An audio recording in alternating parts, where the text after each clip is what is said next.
Imaginez-vous sur le banc alors que votre ancien club soulève le trophée de la Ligue des Champions sans vous.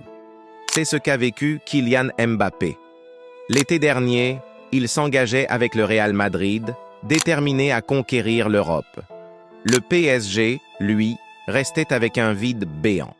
Et voilà que quelques mois plus tard, Paris réalise son rêve. Un 5-0 net contre l'Inter Milan et le titre européen enfin décroché.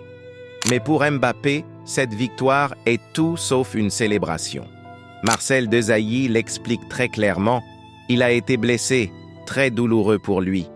L'image d'un joueur dont le cœur est resté à Paris, voyant son club triompher sans lui, laisse une marque profonde.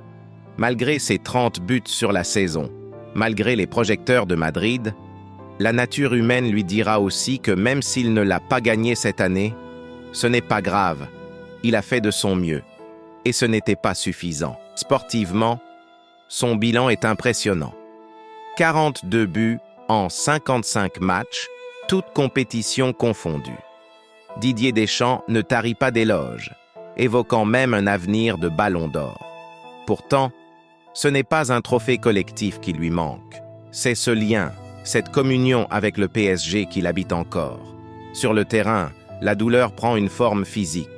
Une lésion à la cheville lors d'un match contre Arsenal la contraint à l'inactivité, le privant de quelques rencontres clés. Et symboliquement, on retrouve le parallèle, blessé, mis à l'écart, privé des grands rendez-vous.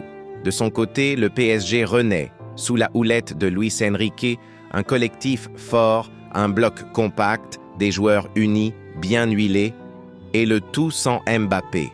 Ce 5-0 en finale en est la preuve éclatante. Voici le paradoxe, Mbappé a gagné Madrid, mais pas Madrid-Madrid. Il brille individuellement, fait trembler les filets, fait rêver les médias, mais ce trophée tant convoité continue à lui glisser entre les doigts. Et pendant ce temps, le PSG, lui, s'empare de son million-dollar moment sans sa star. Ça s'appelle un échec collectif éclatant. Alors, cet été, nous avons vu Kylian parler, féliciter son ancien club, garder les formes sur Instagram.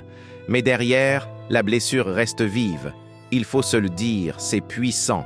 Mbappé peut marquer 100 buts, jouer tous les matchs, être en pleine lumière.